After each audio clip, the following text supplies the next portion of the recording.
Hello, my name is Ines. Welcome back to my YouTube channel. This is where we safely feel the feels and talk about all things spirituality. I'm just gonna do a quick spirituality 101 episode and just quickly talk about it. I have my notes. So basically, what is spirituality?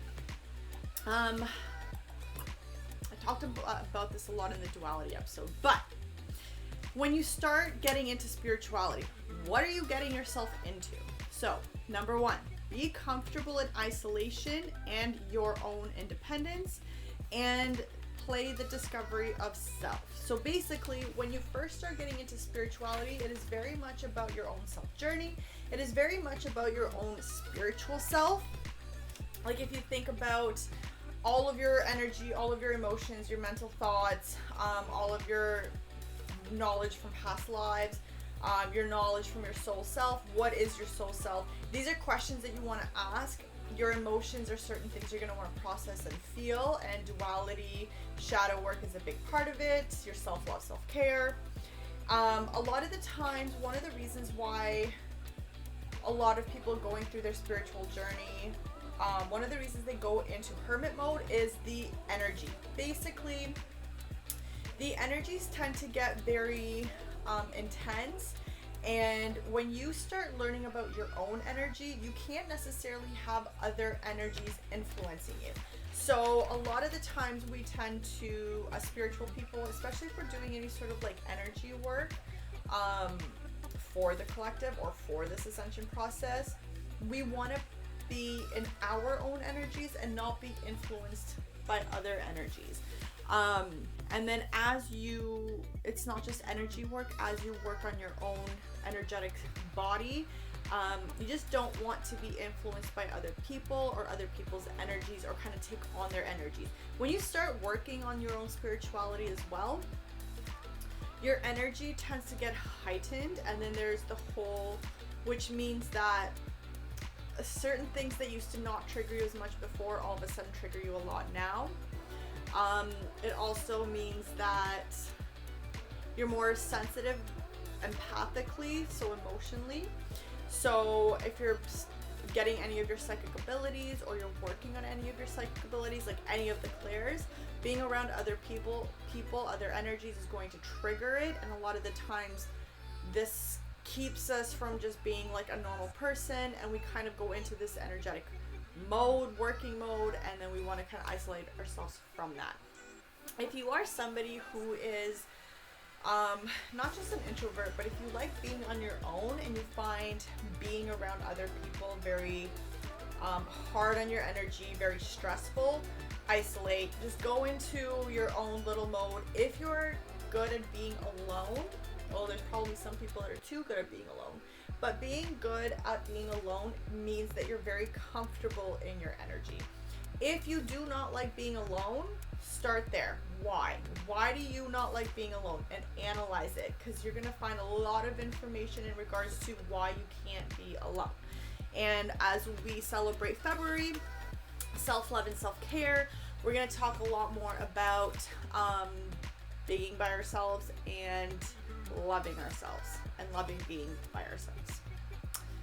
So the next part is going to be for your spirituality is increase intuition. So lean on your feminine and intuitive energies. The feminine energy is very intuitive. The masculine energy is more logical. So the feminine energy tends to use a lot more of their emotional side, whereas the masculine tends to use a lot more of their mental side. And when it comes to spirituality, logic doesn't always add up. There's a lot of things that you discover about spirituality, or when you get into spirituality, there's a lot of things you discover, and logic usually says you're crazy, but your spiritual self, your intuition, your gut says there's something here. So that's something that you need to explore. Also, leaning on your feminine. I find our world is very masculine, like heavy on the masculine. So leaning on your feminine allows you to lean on your intuition and your emotions, therefore strengthening your energy. And also your intuition, increase intuition, your intuitive energy. You're also going to have better discernment And that is a huge part of, and very important part of your inner knowing. So discernment allows you, like right now, there's tricksters out in the world, okay? So there's your guides and then there are tricksters. And you can think of it like your guides are using tricksters to help test your intuition. Are you going to believe everything you hear? Are you going to be able to think for yourself? Are you going to be able to have self-critical thinking? Or are you just going to have your energy kind of pulled in all directions? Whenever you believe a truth or you believe somebody else, that your energy gets pulled towards them, right? So leaning on your intuition and strengthening your intuition is going to help give you more clarity and more discernment with the information coming in. And in regards to your inner knowing and to talking to your guides, to having these clear abilities, your clarity, discernment, and intuition are very important to be fully aligned and strong in order for you to receive messages properly. And then clarity at each level. So spirituality is like a video game. Basically, every time that you kind of surpass a certain test or a certain level, like say, for example, you're working on either shadow work or talking to your guides, there will be another level of testing you to see if you can literally kind of graduate from that level and go to the next one. The talking to your guides one, for example, they're going to start giving you information, and then when you start getting really good at receiving that information, they're going to up the ante. So they're either going to be giving you different information, more in-depth information, sometimes depending on what you need to work on your own spiritual self. Sometimes they'll throw in tricksters and see if you can have good intuition and discernment with what information is being fed to you. So usually when they do tricksters, it's a test of, have you learned your lessons and do you fully believe in yourself? Are you capable of fully channeling properly and having discernment of, no, that doesn't feel like good information, that's not right information, versus, okay, that's right information. And this is really important when it comes to energy work. When you start doing more energy work, not everybody's a light worker, not everybody's an energy worker. You need to work to that.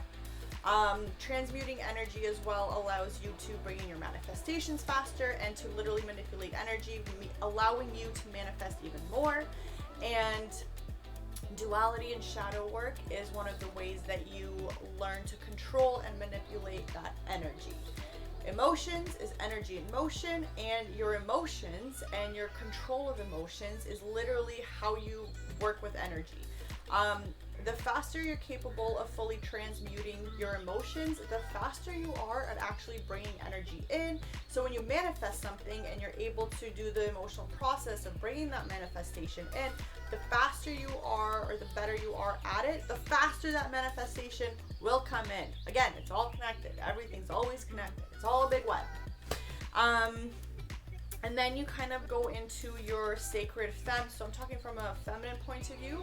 You can go into the sacred feminine or the sacred masculine energy. So your empress and emperor energy. And this has a lot of shadow work to it. It also has a lot of duality to it. And then balancing the elements of spirituality.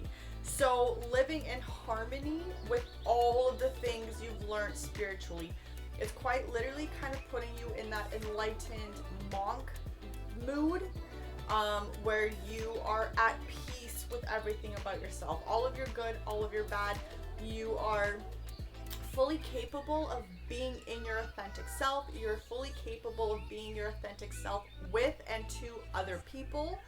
And basically the last few things, take a gamble and surrender. Bet on yourself. It's a constant test of, have you surrendered to spirit? Do you trust spirit? Do you have faith in your guides? Do you have faith in yourself? Are you hiding parts of yourself? Are you able to be in your authentic self? And then respect all living beings.